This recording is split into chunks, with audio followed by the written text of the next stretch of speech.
pessoal, bom dia. Então vamos dar início a mais uma aula prática e essa aula prática de hoje, então nós vamos demonstrar a atividade respiratória através da demonstração da atividade de enzimas desidrogenases. Então, ao longo das aulas teóricas, a gente demonstrou, comentou sobre o metabolismo respiratório e aí vocês viram que a respiração é dividida em 3 etapas: glicólise, ciclo de Krebs, cadeia transportadora de elétrons. Muito bem.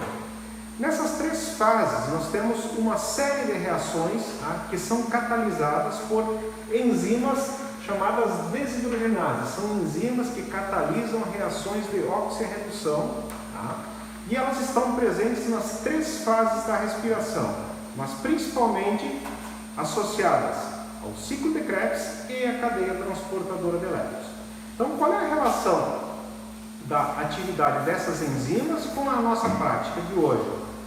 Então, para isso, nós vamos utilizar sementes de milho. Por quê? Se o objetivo é demonstrar a atividade da respiração baseada na atividade de enzimas do metabolismo respiratório, vamos considerar a semente em estágio de germinação, como a gente viu nas aulas. Então, à medida que uma semente composta por as suas estruturas, o endosperma e o embrião, o endosperma é um tecido, basicamente, que armazena reservas e é um tecido que tem baixa atividade respiratória. Por outro lado, o embrião ele precisa, é a estrutura principal da semente e ela depende, então, da energia armazenada no endosperma. À medida que a semente está sendo em processo de armazenamento, ou mesmo durante o processo de germinação, o embrião precisa ser suprido de carboidratos. E esses carboidratos eles vão sendo mobilizados a partir do endosperma via metabolismo respiratório.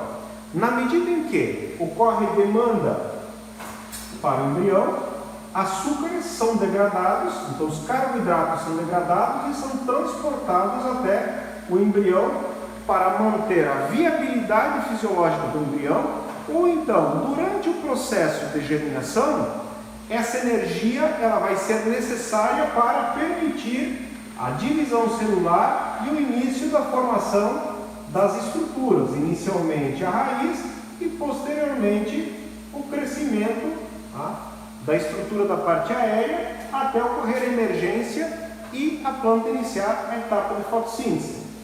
Muito bem, ao longo da remoção desses carboidratos, essa velocidade das reações é determinada principalmente pela temperatura, pelo teor de umidade do tecido e pela quantidade de substrato armazenado no endosperma.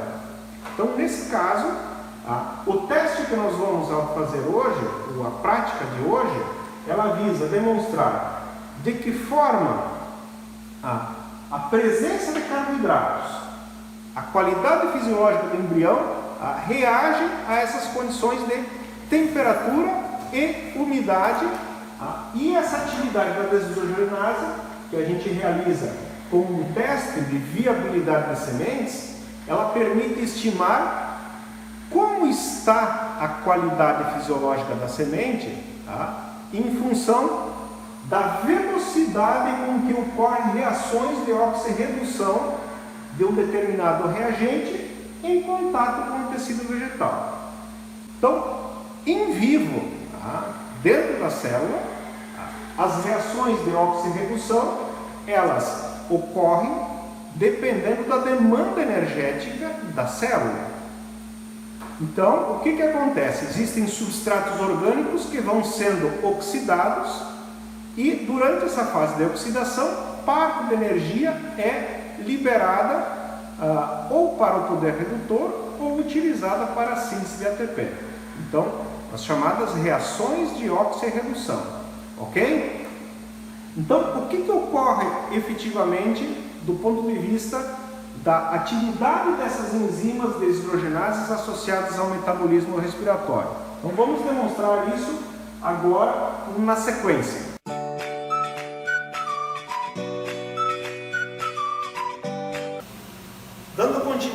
continuidade à aula prática, então nós vamos tentar demonstrar para vocês, utilizando sementes de milho, como ocorre essa atividade de enzimas respiratórias, que são as enzimas desidrogenases. Essas enzimas desidrogenases, elas estão presentes nas 3 etapas do metabolismo respiratório, seja na glicólise, mas principalmente no ciclo de Krebs e na cadeia transportadora de elétrons. Qual que é a função dessas enzimas desidrogenases? Elas têm a capacidade de catalisar reações de oxirredução, transferindo prótons e elétrons de um substrato reduzido para um aceptor de elétrons oxidado. Em vivo, na célula, vamos tomar um exemplo aqui. O piruvato produzido na glicólise, ele é um substrato reduzido, na presença de um aceptor oxidado, que é o NAD+, por ação da enzima desidrogenase, ela catalisa a remoção de prótons e elétrons do piruvato e transfere para o aceptor oxidado. O produto dessa reação vai ser, o piruvato vai ser convertido em acetil-CoA e o NADH2 recebe prótons e elétrons e é convertido, o NAD+ é convertido em NADH2. Esse mesmo tipo de reação ocorre nas reações que envolvem não só o NADH2, mas o NADPH e o FADH2, tá? Principalmente no caso do ciclo de Krebs. Então, no caso, como a gente demonstra a atividade dessas enzimas in vitro? Utilizando, no caso da nossa aula prática, as sementes de milho. Vocês verificaram as estruturas da semente anteriormente, onde o endosperma é um tecido basicamente que armazena reservas e o embrião é o tecido vital para que ocorra a produção de uma nova planta. Então possui todas as estruturas que permite, no momento que ele recebe condições de temperatura e umidade, começar a formar novas estruturas para originar uma nova planta. Porém, isso depende do quê?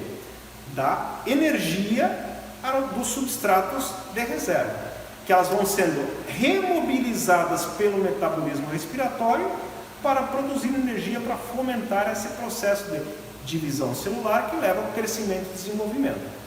Então, in vitro, a gente demonstra atividade, usa a atividade das desidrogenases para verificar como está a atividade respiratória de um determinado tecido vegetal, no caso de sementes, para demonstrar se aquela semente está com uma boa ou uma má viabilidade. Quanto melhor a viabilidade da semente, mais rápido é o processo de ativação do metabolismo respiratório e, consequentemente, vou ter maior atividade das desidrogenases.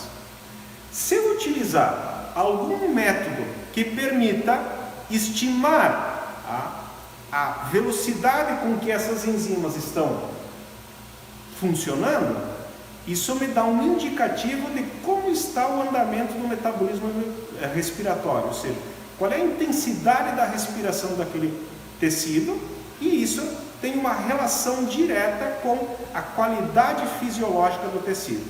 Então, se in vitro as desidrogenases catalisam reações de transferência de prótons e elétrons de um substrato reduzido para um aceptor oxidado, na nossa aula prática nós vamos ter que simular algo parecido. Então, existem alguns sais, entre eles o sal de cloreto de trimetiltetrazóleo, ou simplesmente tetrazóleo ou TCC, que na forma oxidada ele é um sal solúvel em incolor. E esse reagente ele tem alta afinidade por receber prótons e elétrons. Então, na prática de hoje, nós vamos colocar sementes de milho em diferentes condições, sementes embebidas por 24 horas, sementes embebidas que passaram por tratamento térmico, 100 graus por 5 minutos, e sementes que não foram embebidas, e vamos verificar como ocorre a reação dessas sementes nas diferentes condições na presença desse sal oxidado. Então, de uma maneira geral, o que se espera? O sal solúvel, que tem alta afinidade de receber prótons e elétrons, em contato com uma semente, que foi ativado o metabolismo respiratório em sementes embebidas por 24 horas, normalmente ela vai estar produzindo uma grande quantidade de poder redutor, produtos respiratórios. Não só poder redutor, mas também energia na forma de ATP. Logo, se está produzindo, se a taxa respiratória dessa semente é alta, eu vou ter alta atividade das desidrogenases e uma alta produção de poder redutor. Nessa condição, se eu exponho o tecido a um sal oxidado, com afinidade por receber prótons e elétrons, se as enzimas desidrogenases efetivamente estão funcionando bem, o metabolismo respiratório está funcionando bem, eu vou ter uma rápida transferência, uma rápida reação de transferência de prótons e elétrons do poder redutor para o sal oxidado. Então, o que acontece? Como eu falei que na forma oxidada o tetrazóleo é insolúvel em incolor, quando ele recebe prótons e elétrons, ele passa para a forma reduzida. E nessa condição, ele é chamado de sal de formazana e ele é um sal insolúvel e que adquire coloração. Ok? Quanto mais rápida é a velocidade dessas reações que levam à mudança de coloração, isso nos dá um indicativo direto da velocidade com que está ocorrendo o metabolismo respiratório na semente e tem relação direta com o potencial germinativo e a vitalidade dessa semente. Então, expressa a qualidade fisiológica daquela semente que eu estou avaliando. Então, trazendo para a nossa aula prática, qual é a reação que a gente vai tentar demonstrar para vocês? No caso da semente que foi ativada ao metabolismo respiratório e está produzindo uma grande quantidade de poder redutor, esse NADH2, FADH2 e NADPH2 vai ser um produto reduzido na presença do tetrazóleo, que é o sal oxidado, o aceptor oxidado. Se efetivamente o metabolismo respiratório, do ponto de vista enzimático, está funcionando legal, rapidamente as desidrogenases vão catalisar a reação de transferência de prótons e elétrons do poder redutor para o aceptor oxidado. O produto dessa reação, nós vamos ter o NAD oxidado, NAD+, e o tetrazóleo passa para a condição reduzida, formando o que a gente chama de sal de formazana, e nós vamos tentar mostrar para vocês hoje onde é que ocorre essa reação, qual é a parte do tecido da semente onde ocorre maior atividade respiratória e por que ocorre maior atividade respiratória.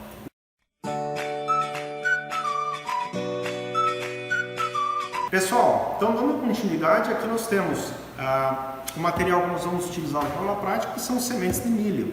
Então essas sementes foram colocadas aqui, eu tenho exemplares que foram colocados para embeber por 24 horas.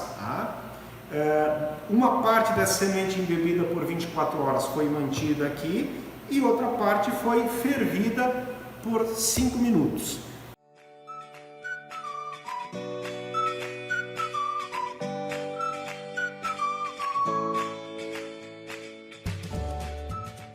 E aqui a estrutura do embrião nas diferentes sementes. Então, aqui estão os três, aqui os dois tratamentos já receberam tetrazóleo e agora nós vamos adicionar tetrazóleo também nas sementes que não foram embebidas, porém não foram fervidas. Durante essa prática tem que tomar cuidado, porque o tetrazóleo, como ele é um sal altamente oxidado, ele tem que ser protegido para evitar a oxidação pela luz, a redução pela luz. Então, e tem que tomar cuidado de usar luvas para não haver contaminação com o reagente. Então, no momento que se adiciona o tetrazóleo às sementes, então a gente aguarda um determinado período de tempo, e a velocidade com que vão ocorrendo as reações nos dá um indicativo de como está a qualidade fisiológica da semente, porque quanto mais rápido ocorre a mudança de coloração significa que melhor está a qualidade fisiológica, porque maior atividade das desidrogenases e maior produto, o maior substrato reduzido está presente para reagir com o tetrazóleo, ok? Agora na sequência então nós vamos monitorar a mudança da coloração e tentar mostrar o resultado final desta aula prática.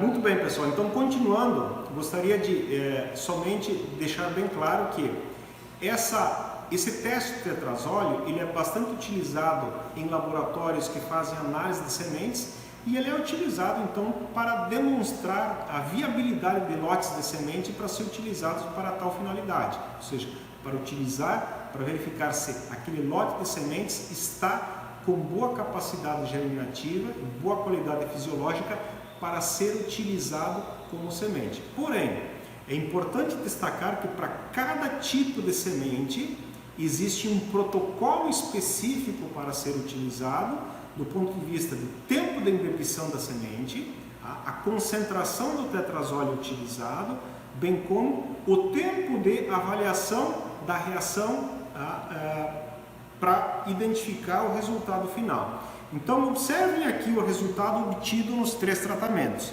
No primeiro tratamento nós temos as sementes que apenas foram embebidas por 24 horas. Dá para observar claramente a estrutura das sementes, o endosperma que ficou sem coloração e o embrião que mudou a coloração para uma coloração alaranjada, avermelhada.